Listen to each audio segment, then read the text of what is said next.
everyone, this is Dr. Carmen Bryant. Welcome back to my YouTube channel. Thank you to all the new subscribers for joining this wonderful tribe. I hope you had a wonderful Christmas and a very, very happy new year. And so today I wanted to come on, and I had a fellow therapist ask me to talk about regressive behavior in narcissists. Now, I'm going to break it down. So this video might be a little longer because it took me a little while to think about it, and I had my own professional thoughts.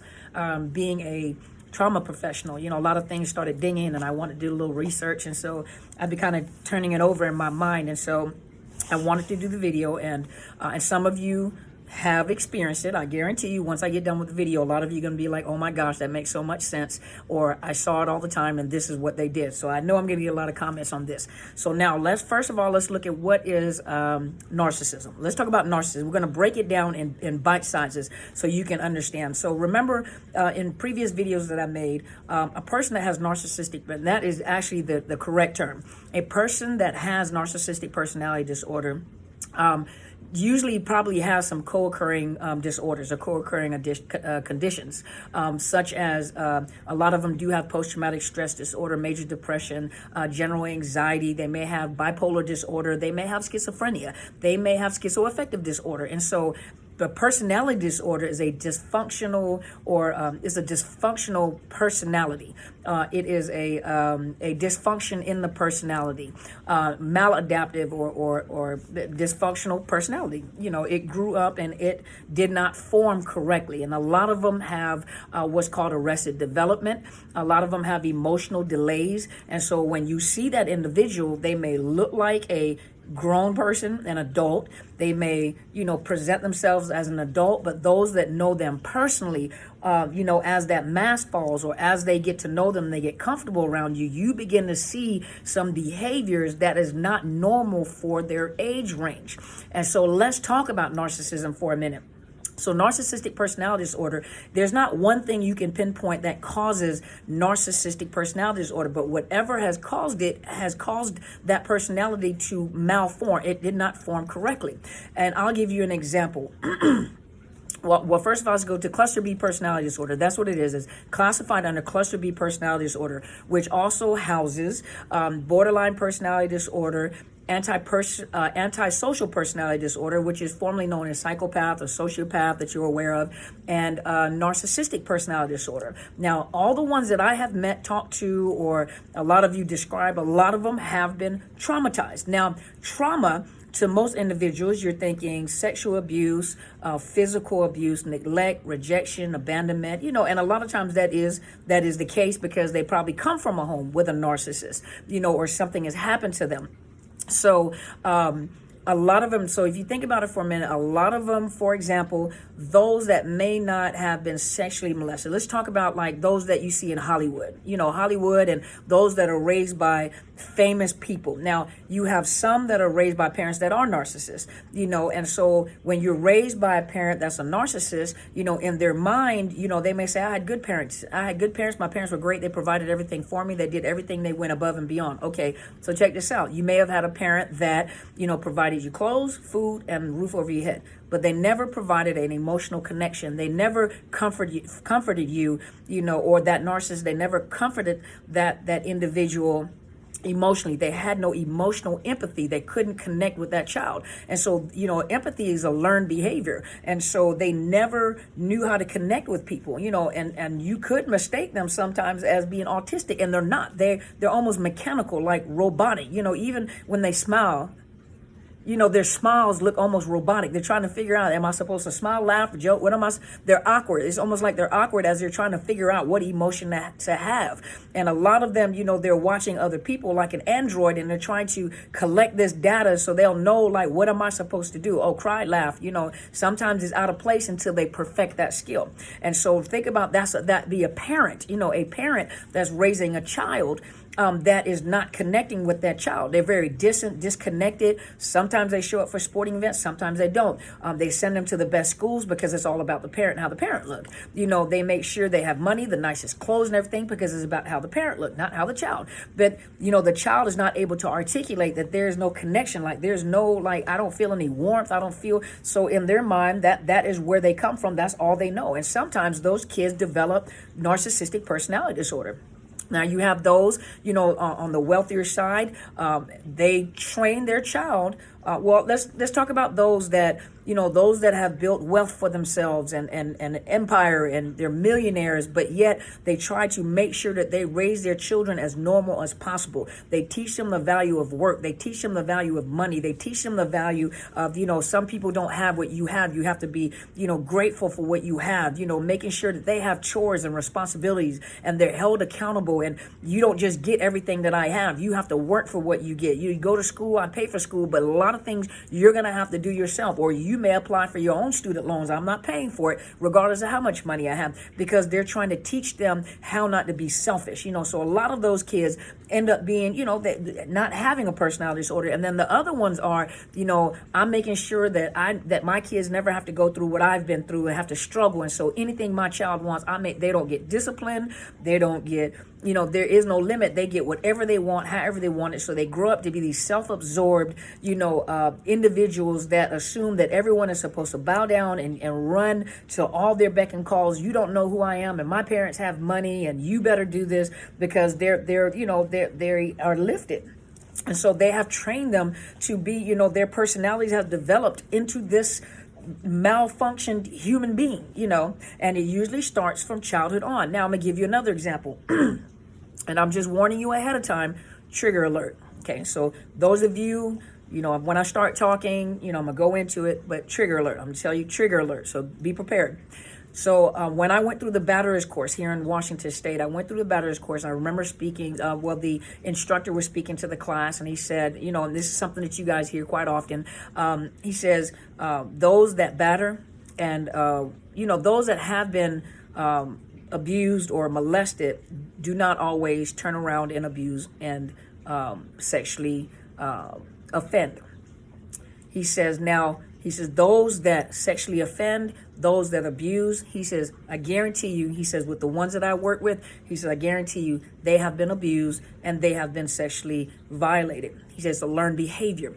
He says, I'll give you an example of a young man who was incarcerated, and I believe had to come through the Batterers program and anger management and group, and in his long, extensive, process with this individual. He says, I can tell you now, he's never going to change. He says, yes, they had to go through the formalities and put him in the class because that is required of the law. It was mandated. He had to come. He says, but I can tell you now, he's not going to change. I knew he's not going to change. He says, when I looked in his face, he said he was completely void. He said, no emotions, like there was no life. He was completely dead. He says he did do an intake on this individual, and what he found out in his history is that when he was probably like a year or two old, and I can't recall whether he said it was the mother and the father, or the father and the uncles. He said they took this 1-year-old, I think he was 1 or 2 years old, and put him in a burlap bag and hung him on, I think it was like a clothesline where they hang, back in the day we used to hang clothes. Mama used to hang clothes on the clothesline. So young people, you probably don't know what I'm talking about, but took this burlap bag and hung him in this burlap bag with snakes in it. And I don't know if they were drinking and watching, but they were laughing at the fact that this 1 or 2 year old was fighting for his life inside of this bag with snakes. I don't think they were poisonous, but snakes. So this child is fighting in this bag. Now, keep in mind, at this particular time, I wasn't really aware of, the effects of narcissism and all that, how it develops and everything. And I went back and I started thinking about this story as I was making the video. But this child, went through a traumatic event to a point where he had to shut off of his emotions. The emotion, that door, it shut from that point forward. And they were on the outside of the bag laughing at his misfortune and his pain and his, his pain and his suffering. This guy grew up to enjoy the pain that he inflicted on other people. He got pleasure out of that. But look how his mind became wired when he was traumatized as a child. His emotions were completely shut off because his little brain taught him that this is dangerous. You can't feel, because if you feel, you're going to be in danger and you're going to feel. So he shut his emotions off so he couldn't feel. So here you have probably the making of a psychopath, sociopath, but also a narcissist that begins to develop from an early child. No emotions. Some people may have thought he was autistic. I'm not sure if they thought he was autistic or not, but very flat affect. But he was so traumatized, he was gone, just gone. And that is, we'll just talk about that narcissism. So let's set that example to the side. We'll put that to the side. Remember, that's narcissism. So you have the different ways narcissism can develop. You guys have other stories, but this is narcissism. Now, let's look at, and I am a trauma professional. So let's talk about regressive. And remember, a narcissist can have borderline personality disorder as well, along with it. And a lot of times, if you look at the percentage, narcissistic personality disorder and borderline personality goes very close in proximity. And there's a high percentage of those that have borderline personality disorder also have narcissistic personality disorder. And then because this narcissistic personality disorder is so dysfunctional, a lot of times it just bleeds, even if they do have borderline personality disorder, this is such a the narcissist is like this. It takes over everything. So it's so complex, so complicated that you can't find okay, where does this end and this starts? And those that I have sat in counseling with, it was several, probably 3 of them. The very first thing I thought was, this is borderline personality disorder. And so it seemed like they met the criteria until they started doing other stuff. Then I was able to determine or distinguish what was, excuse me, you guys, but what was borderline versus narcissism. And so I was able to distinguish. A lot of times they don't stay in session long enough or stay in counseling long enough for you to, to determine, okay, this is what it is. Now, keep in mind, you have tests that are called the Minnesota Multifaceted Inventory, Personality Inventory. Then you have the MCM. Those of you that are clinicians, those of you that are in the clinical field like that, the MCM I4, you have the MMPI 2, now they have the R something. So those of you that are in the clinical field, you know what I'm talking about. They also have assessments also to, first of all, those 2 tests will also pick up, especially the MMPI 2, will pick up when a person is lying, or they're fabricating or over exaggerating, or they're not telling the truth. They'll pick up on certain personality disorder. But remember that a narcissist, they're to a point where a lot of times those emotions are shut off. They can pass tests. They can pass tests with flying colors where you'll never pick up on it, because they lie and they believe the lie, and they make you believe the lie. But there are also other tests for narcissism tests, some kind of testing and measurements for that as well. And so when you're trying to figure out whether a person has narcissistic personality disorder, that's a lot of tests and measurements, and most of us are not going to sit here and do that to determine that. And most of the time they don't, then on top of that, you don't know whether to trust them or not, because they're not very truthful individuals. You don't know whether they're telling you the truth or not. So a lot of times the information that you're gathering, you really don't know whether they're being truthful when they're telling the story. When you give them these, when you administer these personalities tests, it'll pick up on whether or not they're lying or not. It'll pick up on, whether they're being truthful. And sometimes they're so good that the test won't even pick it up. That's the sad part. Now, let's move that to the side for a minute and let's talk about regressive behavior. It's totally separate. Let's talk about regressive behavior for a minute. So according to the free dictionary, I wanted to look up in the medical dictionary, but I was trying to pick up something really quick to come on, but I'm going to go in depth with this. So regressive behavior, what is regressive behavior? Some of you know, some of you don't. Regressive behavior are psychological thoughts typical of early stages of infancy and childhood. So regressive behavior means to regress or go backward into childhood, whether it's an infantile or infancy, or toddlers, in childhood. So those are behaviors that are usually typical of that age group. Now, why do people have regressive behavior? So some of the ways, if you work with children, some of you work with children, a child does not have they do not have coping skills. Think about it. Children, you potty train them, they cry, they have temper tantrum, they're just all over the place. Most of us have learned some type of coping skill, meditation. Let me get some lavender. Let me take a bubble bath. Let me take a break. I need to go. I'm just going to take me some days off. I need to go on vacation. Some of us have learned, not everybody, but some of us have learned certain coping skills. The level that we are, the age that we are, we have more coping skills than a child. A child does not have coping skills, and so A lot of them, if they are distressed, or if they have a stressful situation, they may regress into child or infantile behavior. So let me look here. So this is beingtheparent.com. You go look at, let me look, beingtheparent.com, regressive behavior in young children. I just wanted to point this part.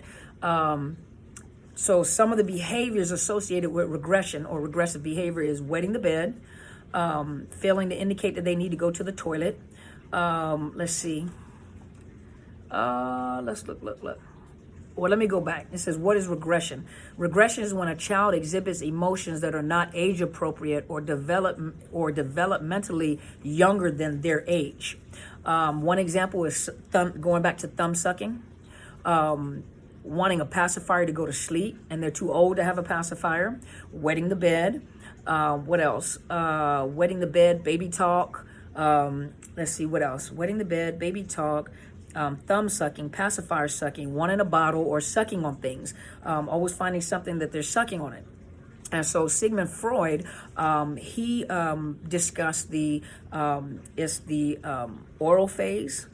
These are the different phases that children go through: the oral phase, the anal phase, and the phallic phase. So the oral phase is the sucking, the bottle sucking, the pacifier sucking. Babies come out and they're always trying to suck on something, and so the sucking phase. And so a lot of times when you see older adults, you'll see them like with smoking addictions, overeating, eating disorders, overeating, verbal abuse, but anything dealing with the mouth. When you're dealing with the anal phase is the potty training phase. And those are the people that you may see that have like obsessive compulsive disorders, or very, very clean. They have to clean all the time. They're very meticulous. They're always clean, over shower. Now, I'm not saying those people that are just, that's just how they are, but, problematic. You may see people that are obsessive compulsive, over clean, very, very clean, germophobics, overdoing, but that would be considered the anal phase. The phallic stage would be where you see people that are that have problems with promiscuity, sexual deviance, those that are dealing with sex, problems with sex, infidelity, those type of things. Okay, so now you got that in your mind. Okay, so now oftentimes when children regress into that behavior is because something stressful has happened in their life. And oftentimes you also may find it in children that have been sexually abused. And so they will regress back to a behavior that was in an age range that was safe. So they will regress to an age where they were not as stressed. If it was thumb sucking, or if it was the bottle, the thumb sucking. I've seen adults suck their thumb when they're stressed. That they go back into a stage, and sometimes they do it without realizing they're doing it. But they regress back into a stage of their life where it was safe, where the caretaker may have taken care of them, made them feel better, or to a stage where there is no trauma. So they'll regress to an age where there was no trauma, where it was a safe place. Or wetting the bed, oftentimes with the sexual abused children, the baby talk. That was during the time where it was safer for me to be a little baby, and it was dangerous when I grew up to be a big girl or a big boy. And it was dangerous when I became a toddler or a teenager, but it was safer when I was a little baby and I did the baby talk and sucked my thumb, or, wet the bed, but here it says as well, regressive behavior is caused by stress, frustration, fear, or any traumatic event to your child. Such regressive behavior is initiated due to some events that are unexpected for a child, or which cause him or her distress. Basically, unlearning what a child has already learned, or not retaining new skills as regression. And so let's go back here and let's put this together. So we've already talked about the stages that Freud talked about. And Anna Freud, which is his daughter, said she ranked regression as the most basic and important defense mechanisms, and went on to say that this kind of behavior traits that a person reverts to when he or she regresses could explain his fixation and what the exact stage of development was at that time. So now when you're dealing with, let's look. Let me see if there's one. I was trying to see where the one about the adult is. Give me just a second. And this one is on cyclogenie.com. Hold on. Let me see where this is at. It does say, most of us go through stressful times from time to time. Let's see. And we have developed adult ways of dealing with stress. Now, some of that could be dysfunctional. When you have a grown person having a temper tantrum, you have to think, what age is that? They've regressed somewhere. I have talked to women and men alike, but women who have said that their husbands have done things like wet the bed. Actually said that their husbands wet the bed, have had night terrors and woke up in the middle of the night and just start urinating on the bed or urinating on the furniture. I've had clients say that I think the husband was a trickster, and something happened where another narcissist confronted them and threatened them. And when they confronted them and threatened them, they actually came home and started crying like a baby to the wife because they were so humiliated and so embarrassed that this narcissist had humiliated them in public, where people I think they said, made me look like a punk, and started crying like a child, and walking around pouting and crying like a child in front of the wife. I think there was another scenario in which they were having temper tantrum. They're stumping their feet. They're just stumping their feet, trying to get attention, or stumping their feet, or screaming really loud and stumping their feet. And I think the wife said that I was just waiting for the individual to fall on the floor and start rolling around, kicking their feet like a little kid. But a lot of that, sometimes you don't realize that kind of stuff is regressive behavior. They're stressed and they can't get their way. So now let's put this together with a narcissist. So you remember that a lot of narcissists have been abused, and a lot of them have been sexually abused. Not all of them, but have been sexually abused. And so you'll see them revert to behaviors, for example, baby talk, because that, when they get distressed, they can't get their way. Another thing you have to remember is also when they manipulate. A child, when they're little, that's just a natural thing to do. I cry, you're going to pay attention to me. I have a temper tantrum, you're going to give me what I want. And so here you have this adult narcissist that's showing signs of regressive behavior. Number one, there's something deeper than what you see on the surface. Some type of trauma has taken place, with this individual. You already know narcissists do not have coping skills. They do not have coping skills, and they do not have impulse control. They do not. As they go up the ladder of, ladder of the spectrum of narcissism, where they become more comfortable in that disorder is more, they can hide it more. But even the greater narcissists, they still have that, because remember, you also deal with the rage, but when something doesn't go their way or they don't get what they want, the rage, and I'm going to get you and I'm going to fight you back, or whatever I'm going to do is tit for tat, but when you get to a point where they have baby talk, or an adult wets the bed, or an adult starts sucking their thumb, and this is a narcissist, they're going through a stressful event, because a lot of them have post-traumatic stress disorder, but it's so blended in together, and it's hard to work with that. You don't even know how to separate this to help the narcissist in the first place. And so you'll see this behavior, the thumb sucking, the baby talk. And a lot of time is also to get your attention, is to get your reaction, is to maintain control, to get your control. Because if I revert and regress back to child behavior, what are you going to do? You're going to stop whatever you're doing and you're going to focus on me. You're going to stop whatever you're doing and you're going to give me your undivided attention. You're going to stop what you're doing and you're probably going to give me what I want. Right?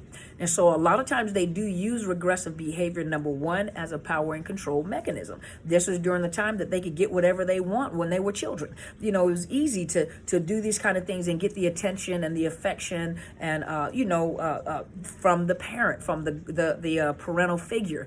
And or they're also displaying, the signs of post-traumatic stress or trauma.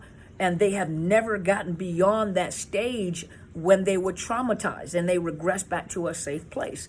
And so hopefully that made sense.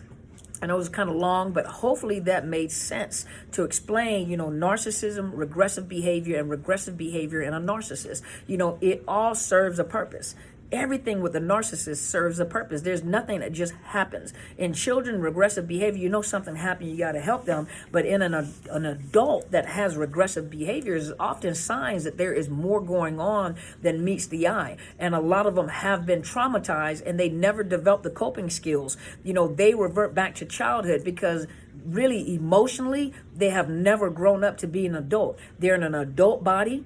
They have an adult age. They have grown folk responsibilities. Some of them have jobs. Some of them have businesses. And when you meet them, you can never imagine that they have a mental illness. But as you get to know them and that mask starts falling off, and as you get to know them personally and you begin to see like little signs and little things that make you say, or like, this is not right. This is absolutely not right.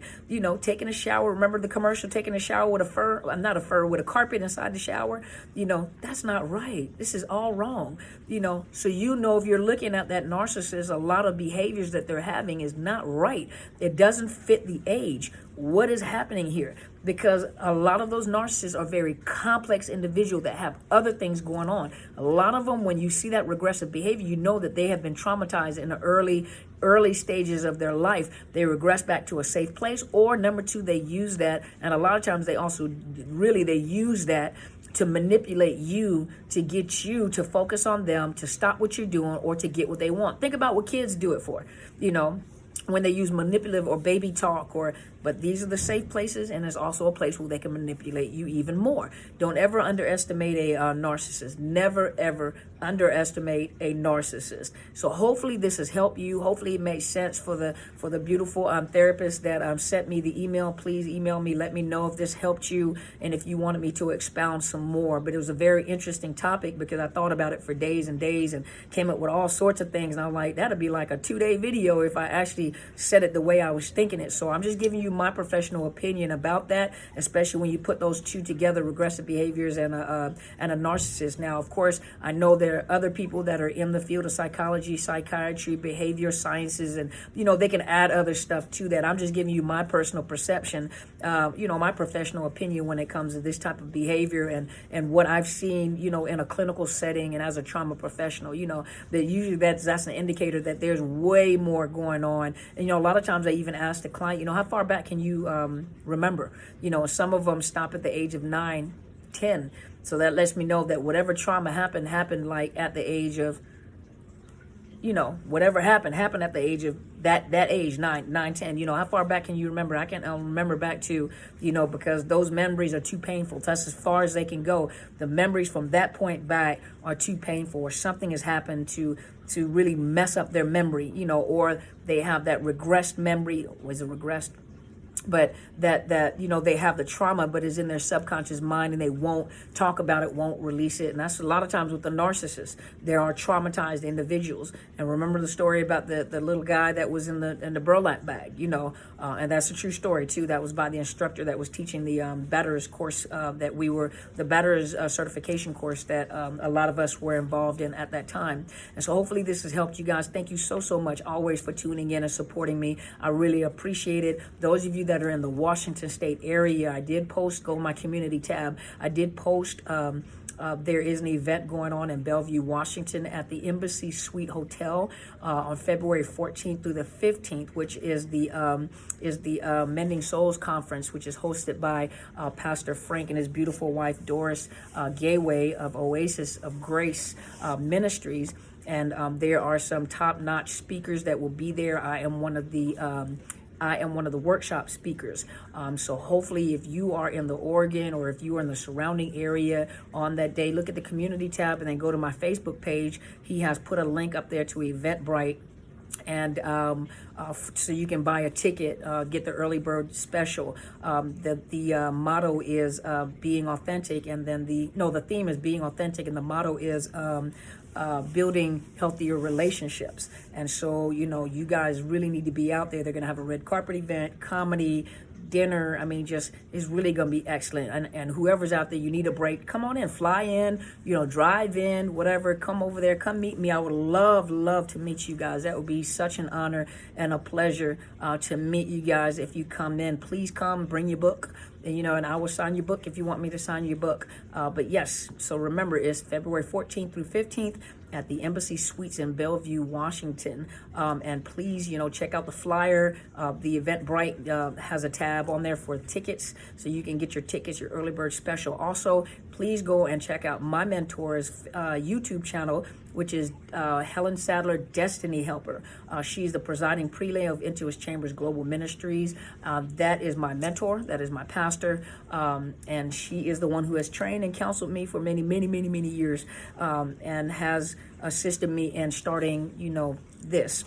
And so she is my go-to, and she provides you with information about narcissism from a biblical and spiritual perspective. A lot of you said that you like the Honorable, I think it's Bishop or Pastor R.C. Blake's, and she also provides you with, biblical references and biblical information concerning narcissist abuse and what to do to safeguard your safe and escape. But information is very powerful, because once you know something different, you can make up your mind to change something about you. And that's what we're going to do in 2020. We're going to be our authentic self. We're going to heal, and we're going to move forward. Please, if you have not already, please purchase my book. My book is Unmasking the Illusion of Perfection. Go to Amazon or Barnes & Noble. You can do the ebook, or you can do the Kindle.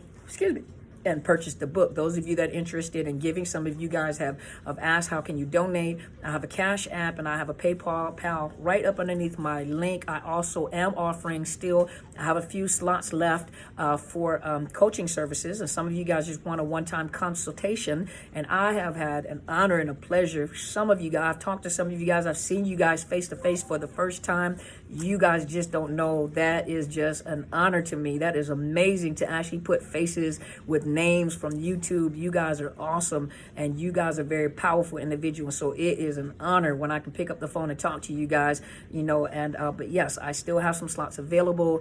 Some of you have done just one-time consultation, which is awesome. And so there's some slots left. If you are interested in the discounted rates, please email me at drcarmenbryant@outlook.com. You can find it in my link, drcarmenbryant@outlook.com. So you'll find it underneath the link.